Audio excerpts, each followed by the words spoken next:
ஐயோ எனக்கு தமிழ் பேச வரலன்னு வேதனை ஆகுது. அப்பா நீங்க பேசாதீங்கடா தமிழ. நீங்க தமிழ் பேசினா எங்களுக்கு தமிழே மறந்துடும். தமிழுக்கே கேவலம். ஒருத்தம் கூட தமிழை பத்தி பேசக்கூடாது. பாஜக சிறுபான்மை மக்கள் வஞ்சிக்கப்படுறார்கள், இஸ்லாமியர்கள் வஞ்சிக்கப்படுறார்கள் என்பது ஒரே ஒரு எடுத்துக்காட்டு. எச்சப்பையன் ராஜா என்ன பண்ணா, திருப்பரங்குன்ற மலையில அங்க சிக்கந்தர் தர்காவை இடிக்கணும். என்ன பாபர் மஸ்ஜிதை இடிச்சவனு தான் இந்த பொறம்ப பசங்க. ஆனா அந்த கூட்டத்தில் பேசும்போது இந்த ஷா என்ன பேசுற, அமித்ஷா 1000 ஆண்டுகளாக திருப்பரங்குன்ற மலையை அழைக்கப்படுது திமுக ஆட்சியில சிக்கந்தர் பாஷா மலைன்னு சொல்றாங்க. யாரும் சிக்கந்தர் பாஷா மலைன்னு சொல்றது இல்ல. இஸ்லாமியர்கள் எங்க தாக்குறான் பத்தியா, திருப்பரங்குன்ற மலை தான் சொல்றாங்க.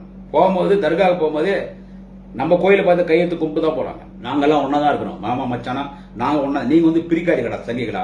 சனாதனத்தை ஒழிப்போண்டா, ஒழிச்சோண்டா. உன்னை ஒழிக்கிறதாண்டா சனாதனத்தை ஒழிக்கிறது. அமித்ஷா போன்ற சங்கிகளை ஒழிக்கிறதாண்டா சனாதனத்தை ஒழிக்கிறது. பாஜகவை எதிர்க்கிறதாண்டா சனாதனத்தை எதிர்க்கிறது.